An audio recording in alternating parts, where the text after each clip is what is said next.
Hi, besties. It's Bestie April here without Molly for the first time ever.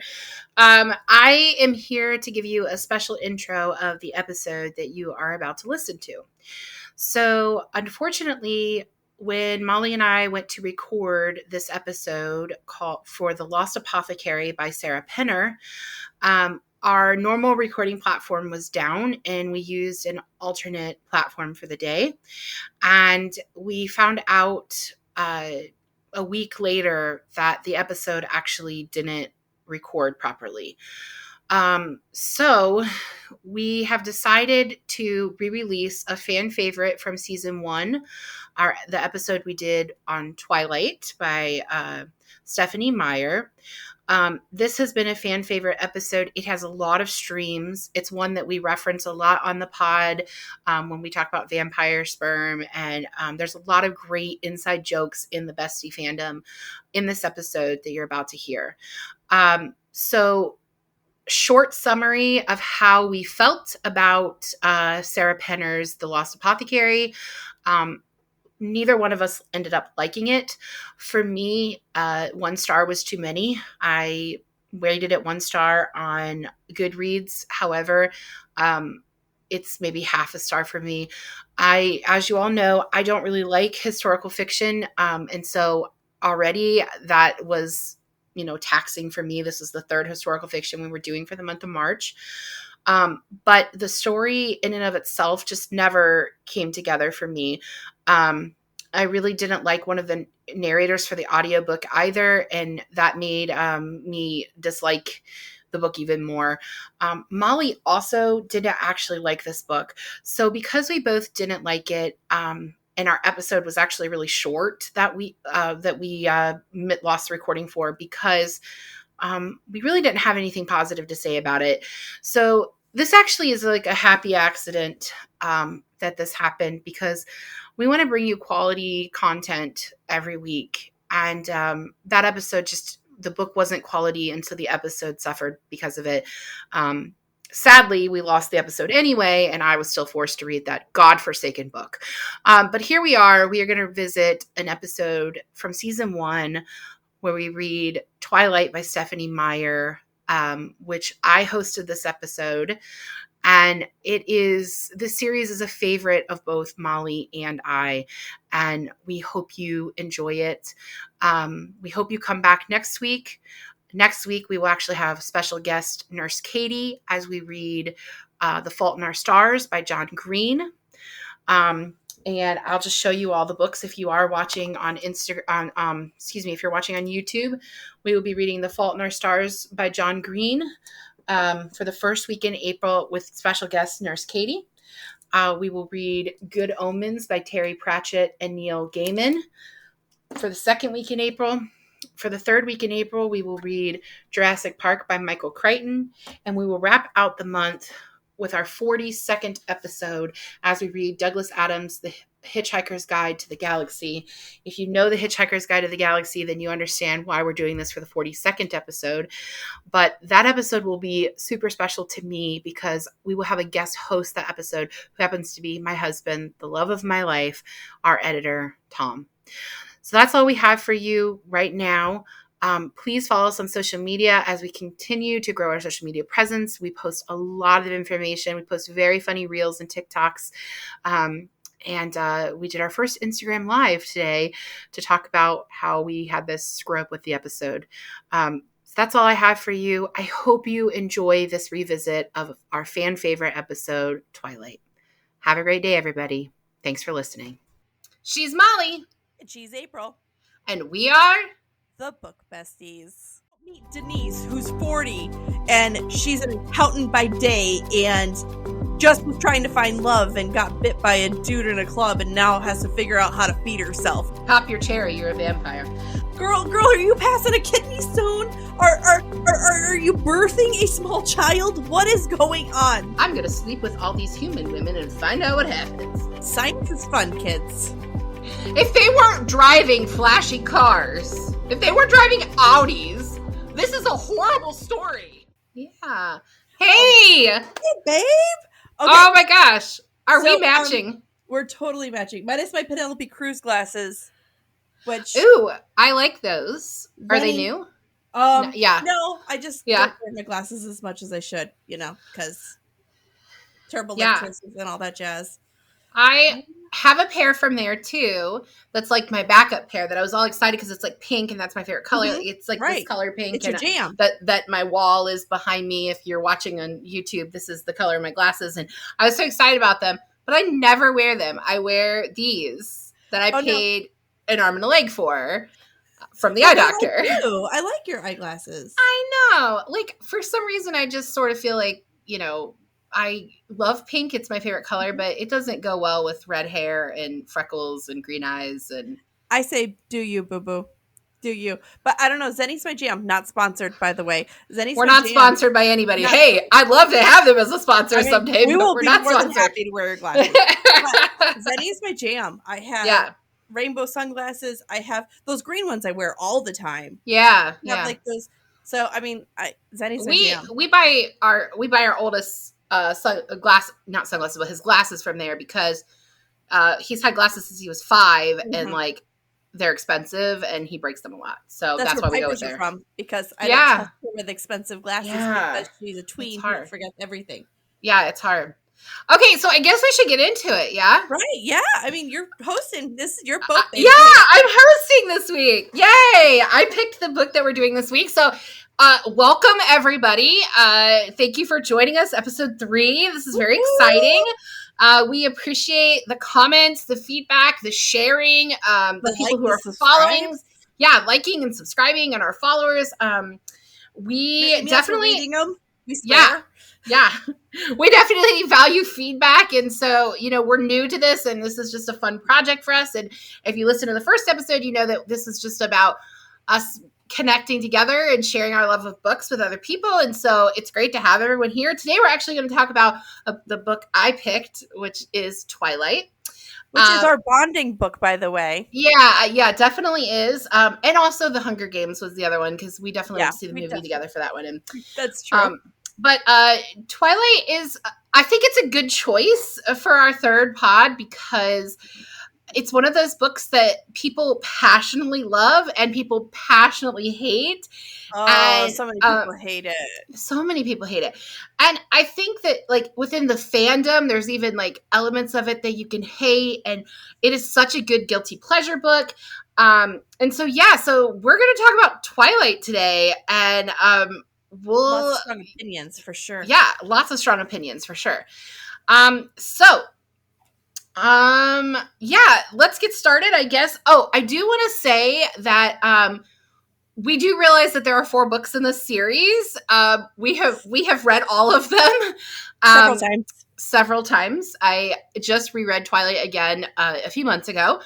It is my guilty pleasure book for sure, and we know that there are 4 books in the series, but we're going to focus on the first one today. We may pull in smidges of things later that happen. And if you want to hear us cover the others, tell us in the comments. Yes, let us know. Or a comparison contrast between the books in the series. We have lots of opinions about that. Yeah, that series can get a little plot holy. So, so we can definitely, if you are interested in hearing our take on, New Moon, Eclipse, and Breaking Dawn, we can definitely do that later. But today we're just going to focus on Twilight, the book that spurred the fandom of many young teens, tweens, adults who like shiny vampires. So I'm gonna pull a quote from a Deborah Harkness book. Vampires do not sparkle. If anybody is a fan of Deborah Harkness's series, she has very, very strong feelings about vampires and how they sparkle. So nice. Is that from Discovery of Witches? It is. It's really funny. Yay, listeners, if you like that series, if you're a fan of that series, we're going to be covering that one later in the pod. So I just got the book from the library, so I will start reading it. I'm super excited. Yeah, I know. I haven't read Twilight. it. But we got to focus on Twilight. So word. Let's talk about Twilight. At this point, I don't feel like we can have spoilers for this, because if you haven't seen the movie or read the book of Twilight, you're probably never going to. Or if you live under a rock. If you live under a rock, that's not our problem, babe. It's sort of like me with Harry Potter. Like, I don't like it, but I know all the things. Like, I know what house I am. and all that stuff. So, um, Not she reluctantly knows her house. Let's make that clear. yes, I'm a Ravenclaw. I know that, but I don't really know what that means. But anyway, so let's talk about it. So it's a guilty pleasure book for real. It is one of those books that, like for me, when I read it for the first time, yeah, let's talk about that. When I read it for the first time, I was teaching high school. So you all know that I'm a children's librarian. So I no longer work at a high school. But I was teaching high school at the time, and Twilight was like huge. My students were all reading it. Everybody wanted to, be Team Edward or Team Jacob and like all the things. So they were like, you have to read this book. And I was like, okay, I'll read it. Which I frequently did for my students, but like I fell deep into the fandom. At the same time, about maybe a month after I read the first book, I actually met my husband, who is incredible, and he is the editor of this podcast. Which he will edit out that we said. Which he will probably edit out that we said that. He actually bought me the whole hardback series box set, sweet. Which is true love, everyone. That's true love. And he read it with me, which is awesome. So I read his favorite book, and he read all 4 Twilight books. And to this day, he still claims that he doesn't really like them, but he's read all 4 books and seen all 5 movies. So says the woman that's forcibly reading Harry Potter. Yeah, I guess that's true. So let's see. The first time I read Twilight, I remember seeing a book trailer by a fan on YouTube. Okay. I can't remember what year it was. And I hadn't had Piper yet. So before 2009. And I was like, okay, this definitely looks like a kid made it, but I need something new to read. Yeah. And so I went to Target, and everybody remembers when Target had their like spotlight deals for books, and books were like super cheap. And I bought book 1. And I was off duty because I was active duty at the time. And I read book 1 in under a weekend, and I'm like, son of a biscuit eating badger, I have to read the rest of them. Yeah. And I was like, this is a kid's book. Don't tell anybody you're reading it. And now I'm like, whatever. Yeah, I love these books. Like, I feel like there are a few YA series that like really do pull in adult readers, and this is definitely one of those. Oh, for sure. And in some ways, this is surprising to me because I guess the concept of romance isn't something that adults shy away from. I mean, there's a huge, romance novels sell hand over fist. I mean, they make a lot of money. Romance and mysteries, that's what everybody's, the adults are into, not me, but so I have a theory about this, adults that are into this book. Yeah. So I have a theory. So the reason I think grown women that are into this book didn't have what they idealize as high school romance. So the reason we enjoy these books so much is it touches on something we never had. Interesting. I had a high school sweetheart. I didn't have Brian, we're pals. I dig you, bro. But I don't think what is the traditional high school sweetheart storyline. And Bella and Edward are like this love at first sight, whole spiel that they believe they belong together. And there's underlining love story from high school that everybody thinks they want and desire. Does that make sense? Yeah, so I can see that. I had my first boyfriend, and I dated for over a year, and we were like ridiculously cute. It was like, I don't know if you know the song. I can't even think who it's by, but it's like, we sure are cute for 2 ugly people. Like that was us. Yeah. But for me, this book is so dripping with like saccharine ridiculousness. And it came out at the perfect time where emo culture was like a big thing. So everybody was already, Oh, yeah. Emo was high. It was. Yeah. So, everybody's already painted black and like, gothy and deathy and like, I just have a lot of feelings. And it was never a phase, Mom. Yeah. like, I feel like it came out at the right time. I think the reason I liked it is because, I just liked diving into this cutesy thing. Mhm. And we could talk about this now, I guess.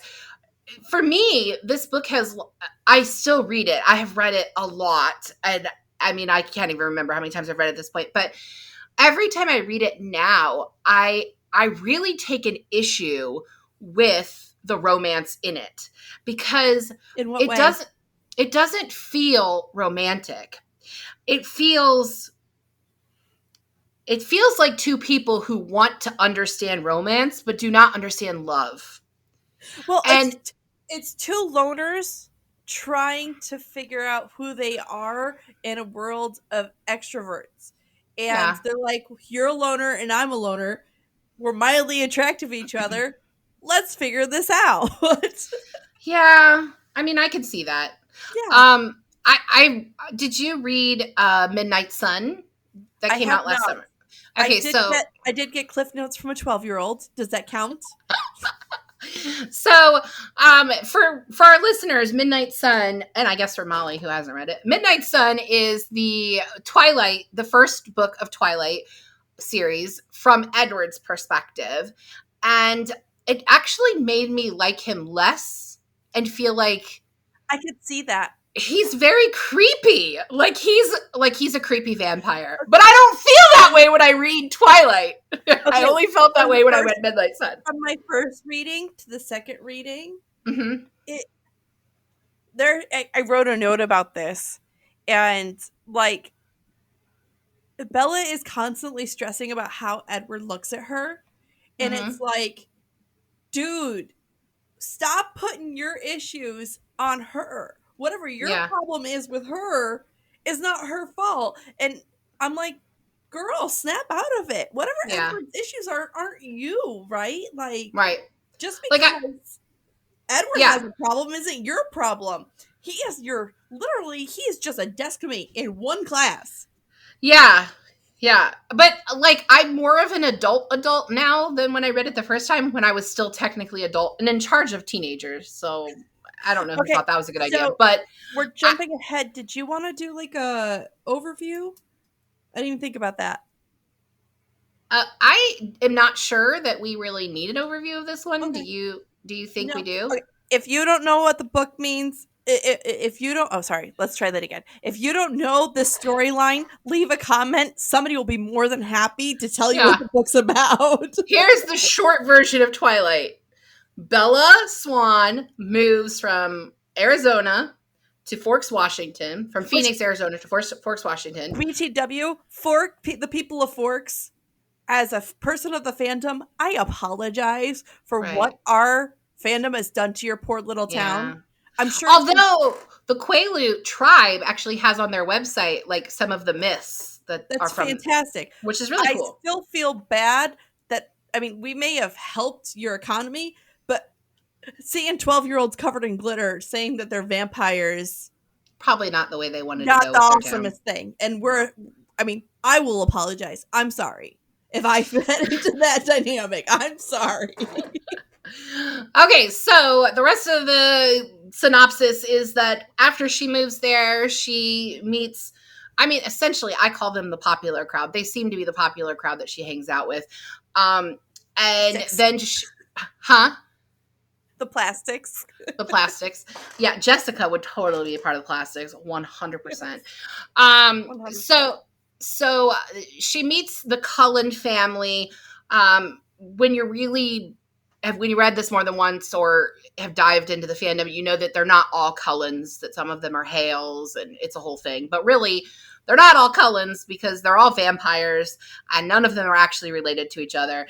And she has feelings for the youngest one, who has the bronze hair, which they never got right in the movies. And he has a crooked smile, because what's a good YA book without a boy with a crooked smile? I mean, technically, Dr. Cullens did turn several of them. Wouldn't Yes. some of them have his genetics and technically make them family? Well, see, we can get into like weird plot holes later in this, Science, but yeah. like I don't know. So yeah, so they fall in love. The lion or the lamb falls for the lion. What a stupid the lion falls for the lamb. What a stupid lamb. What What a a masochistic masochistic lion. lion. Yeah. I messed that up. I'm sorry, Stephenie Meyer. I apologize. It's I'm like not, I but literally have that hanging on my wall in my office. Like I'm not joking. That quote is on my wall in my office. So sorry about that. But yeah, so they fall in love, and what's a girl to do when she loves a vampire? Like, what do you do? He wants to eat you, but not really because he's a vegetarian. Drinks animal blood. Yeah, vegetarian. vegetarian. So that's the story of the first Twilight book. And also, of course, there are people that want to kill Bella because what kind of story would it be? And I think this gets to my next point. So let's talk about Bella as a heroine or main character. What do you think about this? Okay, so I have a couple thoughts on Bella. First and foremost, like when we first meet Bella, we learn she's the grown up in her life. Yeah, she is. She is raising her mother. Mm-hmm. When she goes home to Forks, she's taking care of Charlie, which I have beef with the fact that they don't show that in the movie because she's constantly making meals for Charlie. She's doing the Yeah. laundry, the dishes. And instead they like eat at a diner, which is ridiculous. I get it because they needed more backstory to show these vampires in town or whatever. We'll get into the movie crossover, but I find I find it that Bella reached out to someone that was more emotionally mature because Mm-hmm. Edward is more emotionally mature, Yeah. even though he's 17. I still Yeah. feel latching on to him as like I get it. I see the point of that is Yeah. she's the grown up in her life. And I don't think she's ever been a kid. Yeah. You know what I mean? And I Yeah. feel like she's like she had to learn how to wash. She probably learned how to wash laundry at 6 years old because her mom flooded the house. That's my Probably. assumption. Yeah, Renee is a mess. Right. Yeah. So, I mean, so here's my issue with Bella as the hero of this book. She's not a hero. No. She's the main character, but she's not a heroine. And this book is the whole series, with the exception of the last book, which has some chapters written from Jacob's point of view, which was a really weird choice. Weird. The book is told from Bella's point of view. And that makes sense because really the audience of that book, the majority of the people who read it are women. And so you're getting, it's the woman's first love experience or whatever. When I read it for the first time, I loved her. I loved her so much. I wanted her to have this great love of her life. She was so awkward and different. And really, she was always made to be a vampire. And like, that's one of the things I loved about the story. Fast forward to a few years later when I read the Hunger Games series, and I was like, oh, this is what a woman in YA literature should be. This is what Right. a woman in YA literature should be. Katniss is strong and independent, and the fandoms between these two cross over a lot and get compared a lot. And in the third Hunger Games book, Katniss makes a comment that she overhears two of the characters talking about her, and she's going to choose Gale and Peeta, and she's going to choose the one that she needs the most. And her comment is, they're mistaken because I don't need either of them. No. And I feel like Bella doesn't have that strength. Without Edward, she literally falls apart. Literally falls apart. Which is ridiculous because she, like I said, she was the grown up. Well, she's 16. How is it she went from being the grown up for her mom and her dad to this boy leaving town in book 2, right, to not being able to function as a human being? Like, right. I said she was 16. She was actually 17. But yeah, so that I totally agree with you. And I feel like even now reading this book as a parent, I have a different view on it than I did when I was single when I read the first book. Like I didn't even know Tom. But now as a parent, when she's like telling Charlie what she's going to do, it's like when you watch The Little Mermaid as an adult, it's like, no, you are a child. You're going to do what I say because I am your parent. Okay. I made you. I'm going to give you an Elsa quote right now. Yeah. You can't meet somebody you just met. Like, yes. Elsa's like, okay, let's all be Elsa for a moment. Yeah. You're not marrying a stranger. You are not in No. love with a dude you just met 2 No. weeks ago. And And like I I totally see high school sweethearts working. Like I have my other best friend. We've talked about her before too. She's right, married to her high school sweetheart. which is They amazing that yeah, they and probably grew together. they did. Um and I think that's actually why we mentioned them with the last one Yeah. because, how she and I had been friends for so long. Um but I don't Bella's never like she's I oh man, I don't Okay, even so know. I don't know. so I let my oldest Piper, who's 12 going on 25, read She this always has series. been. Hmm. So Piper read this, and we had a Hmm. conversation afterwards. And I asked her opinion about Bella, and Hmm. she's really smart. And I go, yes, she is really smart. She goes, why is she whiny? Oh, I like Piper. She's good And I go, people. I don't, and I don't see the whiny until the movies, right? Yeah. Bella is, but I think what Piper's seeing is her dependency on someone else, and Yeah. she's interpreting Bella's love me on Yeah. someone else. Now, don't get Yeah. me wrong, I like Bella as a character. I think she's well thought out. I think she's well rounded. I don't think she is a one dimensional character. No, I I don't either. I just think that when we talk about female heroines Mm-hmm. in books, we Mm-hmm. want them to be multidimensional, but we Mm-hmm. also want them to be able to stand on their own 2 feet. Right. And Bella is written as I need a man, Yeah. bottom line. Yeah. And I mean, again, book two. I'm jumping into book two, but I mean, That's all right.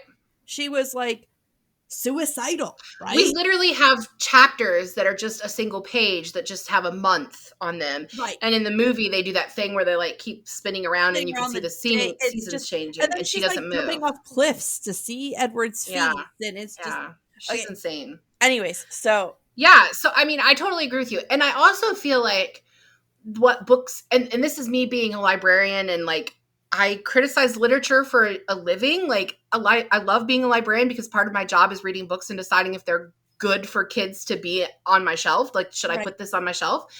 Um, I don't feel like the way that we are writing female characters right now no, that a character and I like Bella holds up because no, we and are I writing young, empowered women. right, and I don't think we are writing relationships that way anymore. I No, no, personally am not writing. I'm writing YA now, and I'm not writing relationships like that right right, now. We're But if you do want to have this conversation with your kids, if you're here because you're an adult and you've never read the books and you're like, cool, maybe I'll learn something. If your kid does read this, read it with them. yeah, Have a right, conversation with them about what relationships look like.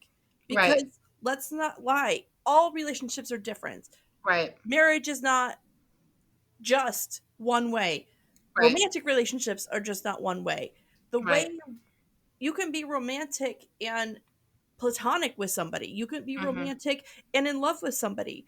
And I think this book does not cover the basis of what children, Right. tweens need to know about love. Right. Okay, that And was a little deep. My bad. no. Hey, I love it. I love it. And I feel like what this book does is it gets the idea that you need to be lost in that first relationship. Because as you mentioned, she went from being the person who took care of her mom Right. and her dad Right. to being completely lost and consumed by Right. that I relationship. will say this, the longer she's in Forks, the more Charlie's taking care of her. I did notice, like, I did write down that Charlie put the snow chains on her car. I Like, know. I love and that he did that. he bought the truck for her, which was really sweet. And like, He bought the bedding and set up yeah, her room and did the right, things. right. Yeah. Like, I mean, but I don't think Charlie knows how to be a dad. Yeah. Charlie knows how to be good time Charlie Right. because he had her on the weekends. But now that Right. Bella's there consistently, he doesn't know how to parent. Well, that leads to one of my other things I wanted to talk about. Are Renee and Charlie good parents? Are either of them good parents? Parenting is a scale. Yeah. Parenting is a scale.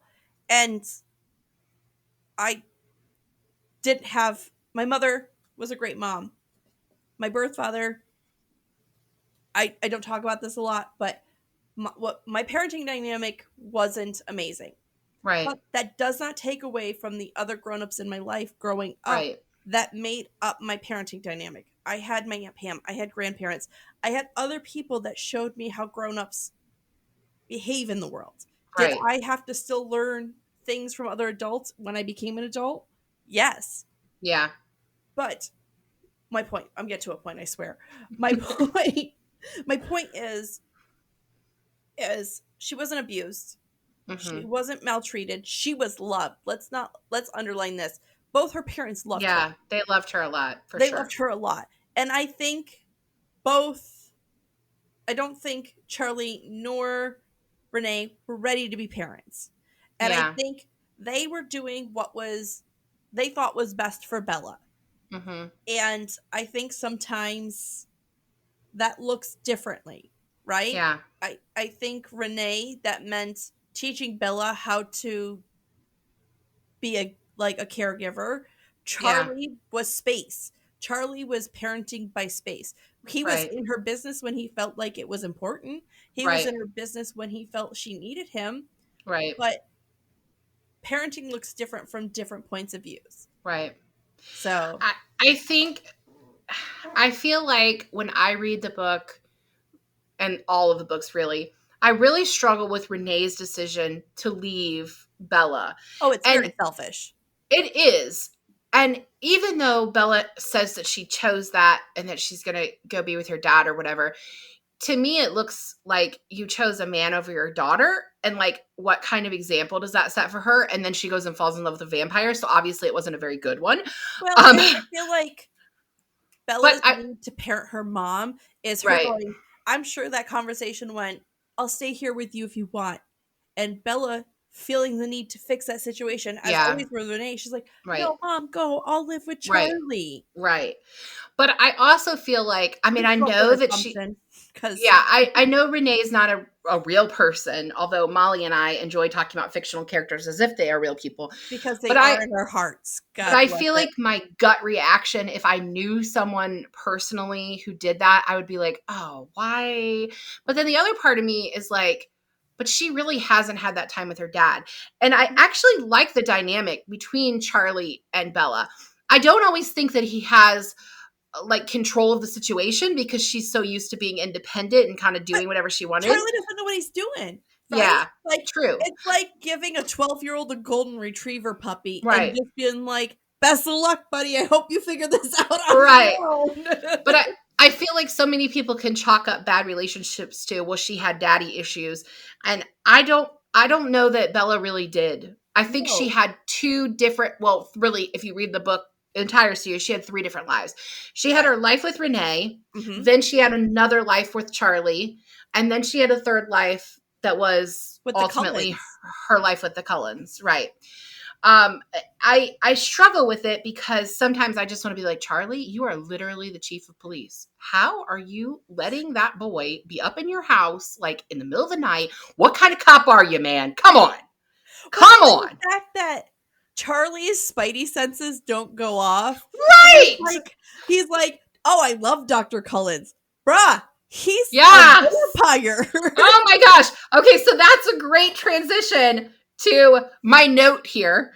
I'm language warning. My note says the Cullens, how the fuck do people not realize they aren't human? So I mean, the they're description all of them, gorgeous. right? But, okay, so I have a note about this actually. Like, the way Jessica explains who the Cullens are at the lunchroom, it's Mm-hmm. like Stephenie Meyers was setting up for a movie montage. She was like, Yeah. you know what I mean? Like, I can hear the Plastics song in the background that, Yeah. you know, Nice. the little one. They say her hair's full of secrets. Like, Yes. because let's not lie, Her dad hair, invented toaster strudel. like Alice's hair is full of secrets. Alice's hair is full of secrets, that's for sure. But the way that they're described in there, we talk about them being beautiful. The description is that they're beautiful beyond human Like features. comparison. Oh yeah, they're Right. Greek gods. They're this. They're Right. But I don't know. I haven't actually read the graphic novel version of Twilight, but I've seen illustrations and I've read the authorized companion that Stephenie Meyer wrote, which, if you haven't read that and you are a Twilight fan, I highly recommend it because one of the things that's brilliant about it is Stephenie Meyer created all these different stories for characters that are around for like a hot second. They all have a backstory, and it's in this book, and it's amazing. But she has I do illustrations of that, like, by the way. A lot of I authors do that. know, I do I that. know. I know. Once you told me that you had done that, and I was like, "Good, Stephenie Meyer did that," and she's a millionaire now. But that book has illustrations in it, so you can see what she envisioned they looked like. They don't look human to me. They're very humanoid. They do not look human. And I understand that they can be beautiful, but that pale skin. Okay, I'm pretty pale, so I can live with that. I mean, But I'm basically clear, babe. the way they talk about the dark circles under the eyes, and the skin is almost opaque, that kind of things, that's not natural. No. And You would be, let's not lie, CPS would be involved if all the children in this we're family dating each other. were dating each other and they all look this sick. You're describing Yeah. sick children. They're Right. opaque. They have circle under your eyes. Okay, they don't eat at lunch.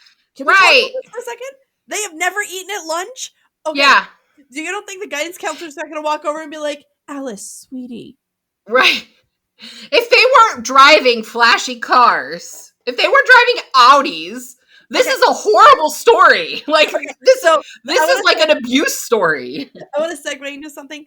There is this girl, I'm going to forget her name, on TikTok that does like point of views as grown-ups in the high school of You sent it to me. I sent these to you. And she's like she'll be like teachers and the guidance counselors, and they talk about how creepy the Cullens kids are. Yes. I will find it and I will put it in the descriptions because we'll link it in the descriptions because she's so hilarious and she's just, it's so funny. She is so spot on because she's pointing out things we're all noticing. Yes. Okay, so but the first time you read it, I don't know that you get that because you're drawn into this fantasy of this relationship. Right. And let's not lie, it's this beautiful. Stephenie Meyer writes a beautiful story. It is it is a lovely story the first time you read it. But honestly, the writing is kind of a hot mess. Right. In the first book, she becomes a much better writer as time goes on, and we all do. We all do. So I have a couple notes about about like how obsessed the local boys are about Bella. Yeah, what is up with that? Okay, I'm from a small town. Me too. So every time a new kid came in, everybody was obsessed with them, right? Because but we weren't obsessed with them in like a positive way.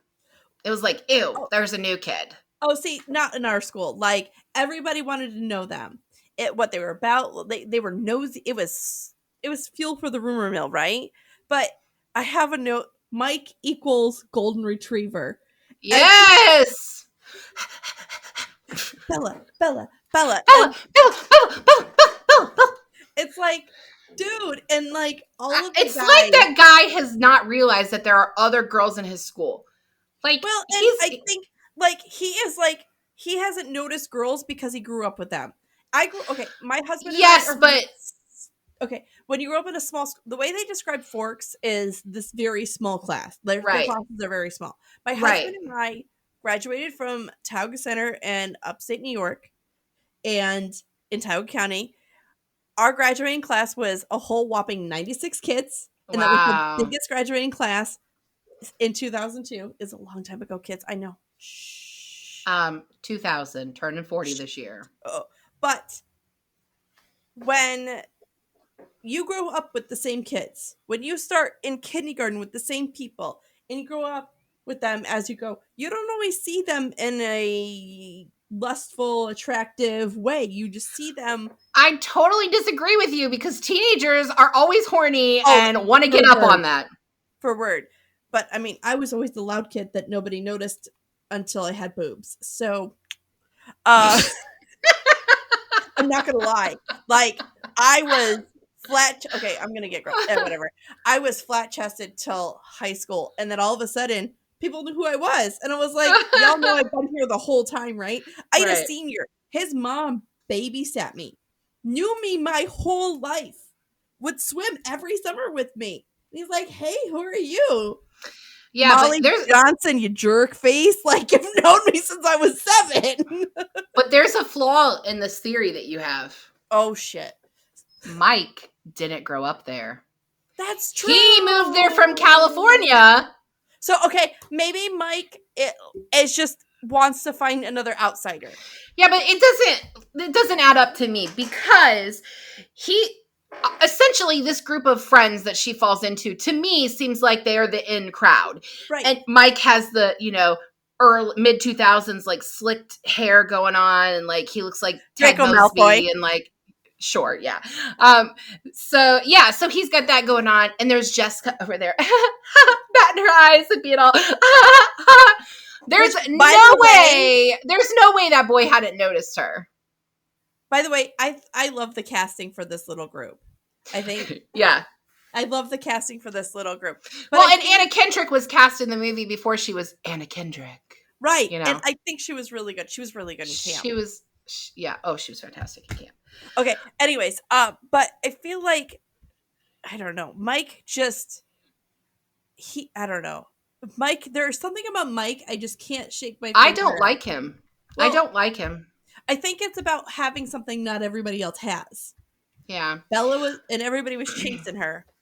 Okay. I don't like him because I feel like he, I'm actually going to use an example. I know this person will be listening to this because she is our number one fan right now. She may be our only fan right now. I don't know, but I know she'll be listening to this. So my friend Megan, she and I watched the show Zoe's Extraordinary Playlist, which big time bummer that got canceled. I know, such a bummer.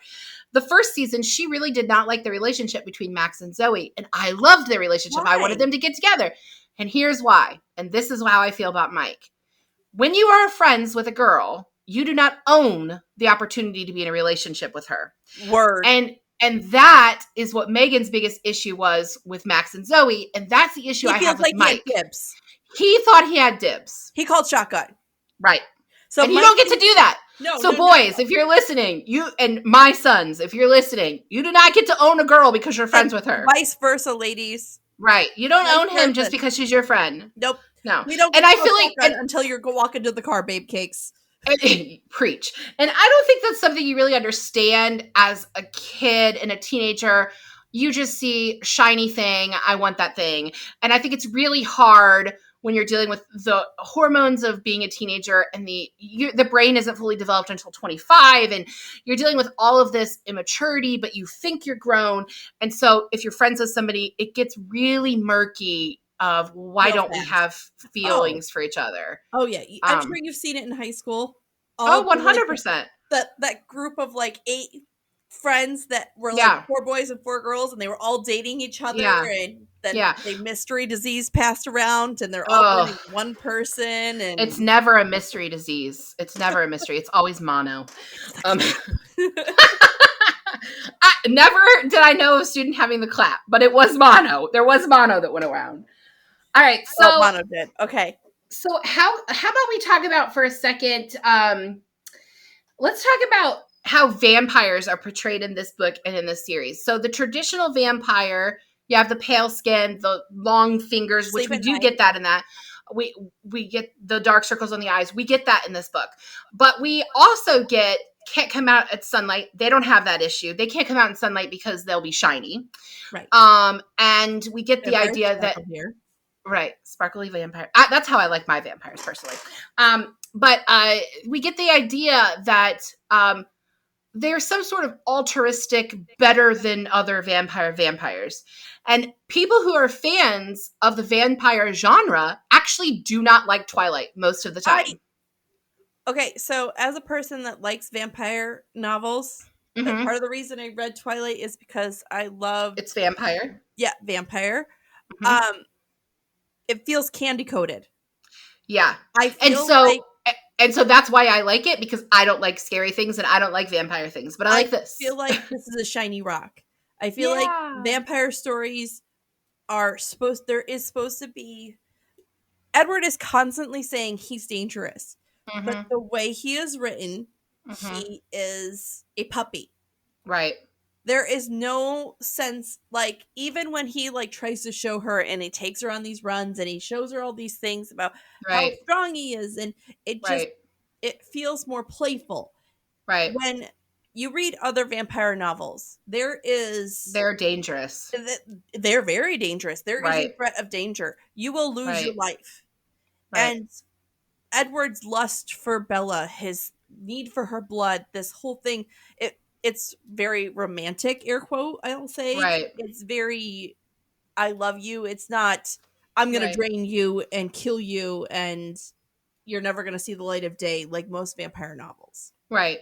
And the romance that comes in vampire novels, traditional vampire novels, it's the idea that he would uh, seduce a woman, a vampire would seduce a woman um, into his bedroom and Right. then bed her and then eat her, Right. basically.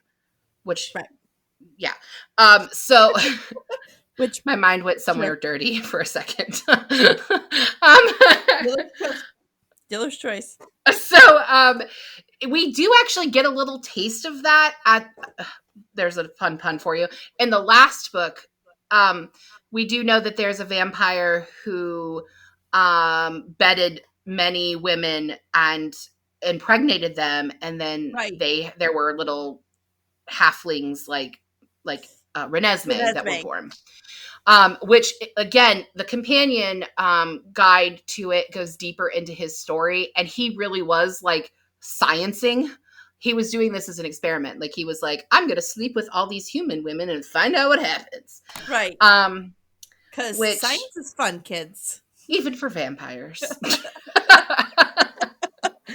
Right. Yeah. So I mean, I prefer my vampires shiny because I don't like scary things.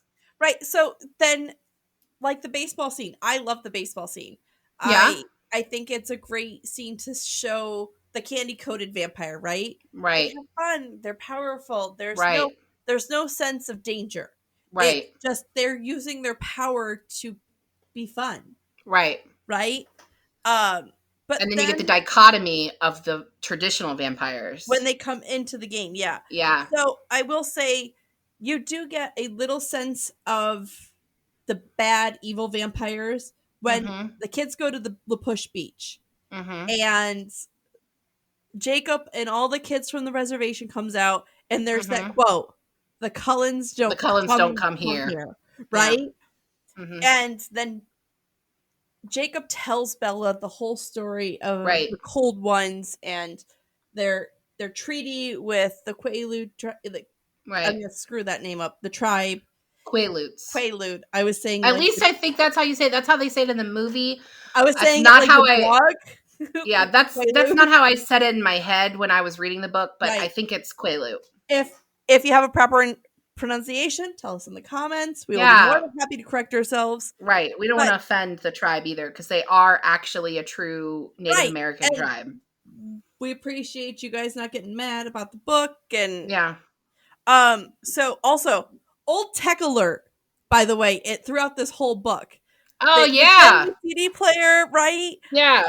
Um She them Googles something, although she I'm not even Googles sure she something. Googles it. She just does a web She search. just, well, that's in the movie, I No, think. no, she does a web search in the book too. Right. And then she's like listening to the CD player, right? And then Mhm. like in chapter 7, she's talking about how she has to get the modem going and then she's when she gets after she gets Mhm. back to the computer, all these pop-up ads are Yeah. kids. Pop-up Right. ads were this thing when we had computers and you'd open your browser, all these little bots would just send stuff to your Right. computer. Right. And dial-up internet was where the phone worked as the internet. It plugged in Welcome to being old. and it made this sound. Yeah. And then you heard, "You've got mail." Yeah. Oh, sorry. Ginger's excited something's up front. Sorry about that. Oh, it's cool. I like dogs too. So Um, I speaking of the music, do you know what band she was listening to? no, I don't. Muse. Oh, and Muse is Yes. all over the soundtrack. All That's over the cool. soundtrack. So when Stephenie Meyer, oh my gosh, this is really painting me as like one of those crazy fans, isn't it? No, When it's Stephenie okay. Meyer was writing the book, I knew Muse was all over the yes, movies. yes. So when she was writing the book, she was listening to Muse and My Chemical Romance, which who wasn't listening to Muse and My Chemical Romance in the mid? Oh, well, I was in the mid I was 2000s. hitting the club bangers, Little Oh my John and all that gosh. jazz. Oh, but you're a baby, so it's okay. I But I was couldn't be much probably, younger than you. it's true. I was way too old to be an emo person, but somehow I felt like that was my people. I was too old for it. But Okay. anyway, that's what Stephenie Meyer was listening to. And so just based on that description of what she was doing, and I think I've actually seen an interview with her where she said it's Muse. And if I'm wrong, other fans that know more than me, please correct me. I'm okay with being wrong. I'll apologize, but I'm pretty sure it was Muse. And you know what? Link the Reddit thread in the comments even. Yeah, yeah. Do it. We're here for it. We want the receipts, y'all. So let's do you think this book would have had the same impact or would it have had a different impact if Edward was a traditional vampire who fought his urges specifically and only for Bella? Like, what if he were truly like the traditional vampire and he just didn't kill her? I think the story would be different because it would be more. So I just started Vampire Diaries on Netflix. I haven't read the books, but I just started. Okay, so Vampire Diaries is set in high school. And well, we owe Stephenie Meyer for launching all of this vampire. For sure. Yeah. Now, I know that I want to say True Blood series. I know that actually the first one of those the first one of those I think came out before, didn't it? The books did, not the show. But the series, right? But the whole vampire nonsense started with this. Right. With her popularity definitely blew this up. Right. But so there's that storyline of the bloodsuckers in the town of Vampire Diaries, right? Right. And like it makes all this drama and it makes it more intense. I think he wouldn't be a high school student. If he's drinking blood in a small town. Yeah, that's a good point. They're not going to be crossing paths. You're not going to be getting the dynamic and the relationship that they're having. Yeah. And so I don't think that it made sense for them to be high school students anyway. But how else would they cross paths? They wouldn't, obviously. Right. And that's the whole point of that. But I don't think it ever made sense to me that they were high schoolers because they're clearly too smart for that because they've done all this many, many, many times. Besides the fact that apparently they're all brilliant. I mean, every single one of them. Let's not lie. But they want to start with Edward being a freshman so that they can stay somewhere for longer. But that since they all have those like relationships together, I feel like that wouldn't work being in high school. Nobody is gonna just let it slide that Rosalie is making out with her brother Emmett. Right. Like, we're just not going to let that slide. No. Like, I went on a tirade actually about this with Matt when I was re-listening to this audiobook. So, we never write vampires as like 40-year-old accountants who randomly got bit at a club one night and are now trying to figure out their life. It's always a 17-year-old golden goddess who's just trying to find love. Well, they're not always young because if you interview with a vampire, they're not young. But they also were like fancy pants rich guys. So like more like modern day stuff. You don't meet Denise, who's 40 and she's an accountant by day and just was trying to find love and got bit by a dude in a club and now has to figure out how to feed herself. Like Right. And if you write that, I get credits. Thanks. Well, that's sort of the Magicians TV show kind of does that, but with werewolves. Yeah. So, I don't know if you saw the Magicians was good. Do you want to finish up with like our compare contrast to the movie real quick? Yes, I do. And then I have a final quick take question for you to wrap up. But no. Let's first talk about the movie. And then I have a quick take question that we'll end with. I think it'll be. Okay. So I hate movie Bella. Hard. But I like Kristen Stewart. I love Kristen Stewart. Not movie Bella. Movie Bella. Why does she always make this face? And why is she always in pain? And why is she always like, would you kiss me? Does she have no? girl, are you passing a kidney stone? God. Are you birthing a small child? What is going on? Right. Why are you She in so always much she pain? always looks like she has to like be hidden in her hair. And like this And is I have a feeling this was all direction, by the way, by directors and like yeah. people behind the I scenes. Kay I would Stewart, kind we of love ya. yeah, I would blame this on the first director who only directed the first movie. Right. And I I feel like the first movie is the worst of all of the movies, and I think a I lot of that had to do with the direction. And Kristen Stewart is a fantastic actress, and people that have agree. only seen her in Twilight do not understand that. Like she is fantastic. She's so Um, good. Go she's so watch good. Panic Room. Oh, Panic Panic Room's great, Room. and she was a kid in that. But as Right. an adult, what is that that book that we read that it's about the woman with Alzheimer's, and then it was made Oh, into a Still movie. Alice. Yes, Still Alice. That was She's so good. amazing in that. She's Okay, did you see amazing. the new Hulu show with her in it and Danny No. Levy? It's Oh yes, the movie. Yes, I yes, saw the it. It was Christmas so movie was good. so good. So good. So She good. was good in Charlie's Angels. Okay, I didn't see that. okay, so the new Charlie's Angels remake. Meh. K Stu, love ya. You Right. are hilarious. But Fantastic. Kristen Stewart as Bella? No. No. No. Now, does she have the physical look of how I picture Bella? Yes. Word. She looks exactly like how I picture Bella. Of course. She does not act how, I mean, she's just, it's bad. It's so It's whiny. bad. You can actually watch YouTube clips. I highly recommend people do this.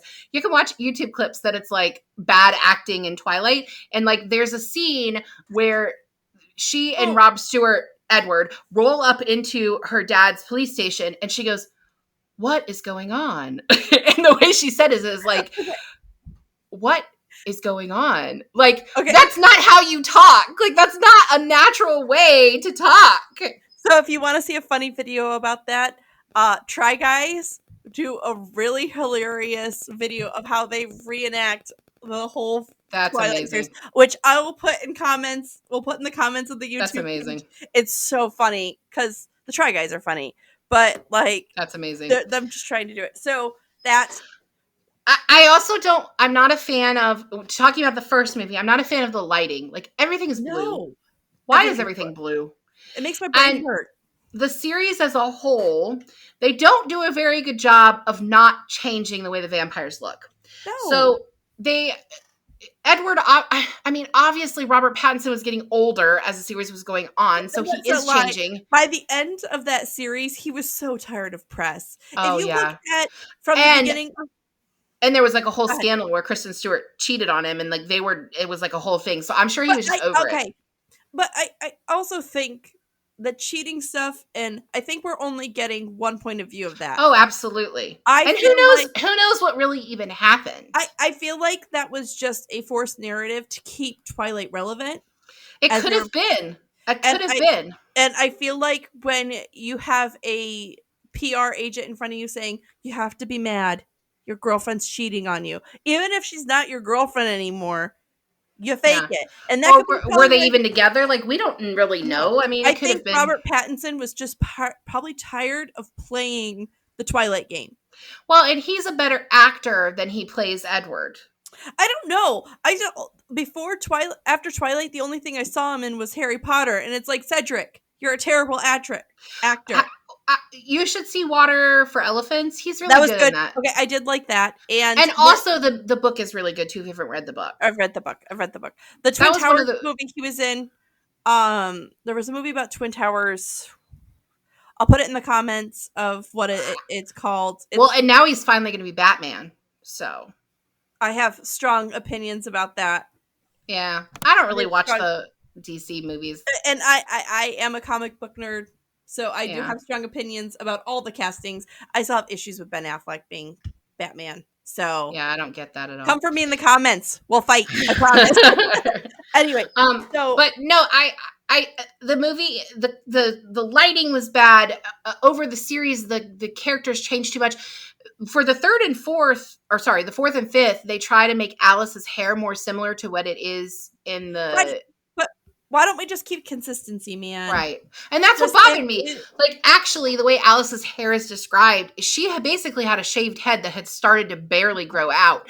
right. So in the last two movies, they kind of give her a really short wig. I liked her little flippy things she had going on. Yeah. And they should have just kept that because the vampires are not supposed to change. The true rock star of those movies is Charlie. He does not change. He sticks to his lines. He does plays well. Also, he's a really great actor too. He is. He's so good. What is his name? Bill Burke. Yes. And he's on 911 Lone Star right now. Which is really? a Fox show. Yeah, he's a character on there. I think he might get promoted to series regular next season. That's spoilers if you haven't seen the season finale. Yeah, so the movie, not my favorite. I have to say something about the final movie that is one of my least favorite plot holes that the movie creates, not the book. The movie ends with Alice showing Edward the future for Renesmee and Jacob. But she can't do that because she could never see Renesmee's future. So why? Why? But I did love what they did with the final movie where they gave a reason for Arrow not attacking them. That was brilliant. And I literally was crying and hysterical in the movie. I was like, they killed him. Oh, killing Carlisle was you know how many people were so if you went, there was a lot of us that went to the midnight showings. Yeah. I didn't go to the midnight showing, but I went to the next day with my husband. I went to midnight showing of the last one, and it was here in the Houston area, and it was a lot of us in our age group and like with their teens and whatnot. And there was a audible when they killed Carlisle. Yeah. I just want to show you what Tom's face was. I know that you that are listening to this pod will not be able to see this. Those of you watching on YouTube can see. I'm literally hysterical, grabbing onto Tom. They killed Carlo. They killed Carlo. I'm so loud. I don't know how people were not complaining. And Tom's sitting there like this. He made no indication that he cared, that this was important to him. And he's read all the books. He knows that this is not the same thing that happened in the book. And he's just sitting there, blank face, like, okay, whatever. I dragged Matthew to that. So I dragged Matthew to that. And we all audibly gasped. And Matt leans over and goes, I don't remember that happening. It didn't. That's why we're freaking out. He goes, am I missing something? I go, I don't know. Watch the movie. Yeah, it was crazy. All right, so I actually just came up with a second quick take. So we're gonna have two quick takes, and I think we need to wrap up because we're getting close to that hour mark, and people are done with their exercise and they don't want to listen to us anymore. So two quick takes. What is your pet peeve plot hole of we'll go with the series. Pet peeve plot hole of the series. Okay, so I just saw TikTok on this. Stephenie Meyer has said over and over that every liquid that comes out of these vampires is venom and turns people. How do they make a baby I'm getting graphic.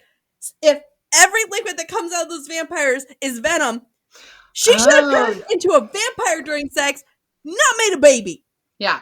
So my biggest plot hole is also with the baby. Renesmee is their child. I'm sorry, folks. I'm going to be a little graphic here. Sperm is alive. Sperm is alive. Vampires are dead. Also, does Edward just walk around with an erection all the time because he's like hard stone? So is he just like always like packing heat, like walking around erect all the time, but somehow he has sperm? Like, how does he have sperm? How? So that's also my biggest plot hole pet peeve. I have to say it doesn't make sense. If all of the liquids that come from these vampires create venom. Yeah. You're gonna die, Bella. But it's during sexy time, so congratulations. Right. Yeah. Pop your cherry, you're a vampire. All right, so Mazel tov. Right. So now, second quick take, and then I think we're gonna wrap up for the day. Team Edward or Team Jacob? Ooh. Books, I'm Team Edward. Movies, Jacob. Books, Team Edward. Movies, Team Jacob. But damn, Taylor Lautner. He was a child. We're not allowed to say that. Okay, well, we'll just say that for when he was older, okay? Okay, we appreciate the young man you have grown to be, young man. I will say this. When it comes to Edward versus Jacob, I think Jacob has always been loyal. Mhm. I never doubt Jacob's loyalty to Bella throughout the series. Edward constantly makes me judge his loyalty. He keeps leaving her. He can't decide if he wants to stay or if he wants to go. Like, bruh. Edward is trying to protect her from a literal monster. Himself. He is thinking about himself. No, he's thinking about her because he loves her enough.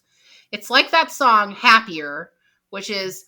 I want you to be happier. Yeah. I want you to be happier. Even if that means you can't be with me, I want you to be happy. And that's why Edward is her true love, because he does love her enough to be unselfish for her. Jacob thinks he owns the right to be in a relationship with her. That is true. I will say that. He does feel like he has dibs. He thinks he's got shotgun. Okay. Again, we reiterate, menfolk. Just because you're pals does not mean you have dibs on your lady friend. Right. And girls, too. You don't have dibs on your man friend. No.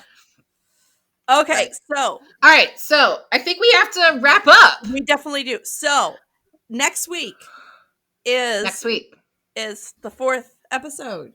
Fourth episode. I'm going to be your host. Yeah. And we're going to be talking about the selection. I brought the book over just because I was so excited. Oh my gosh. I have Twilight on my desk here too. Oh, the selection.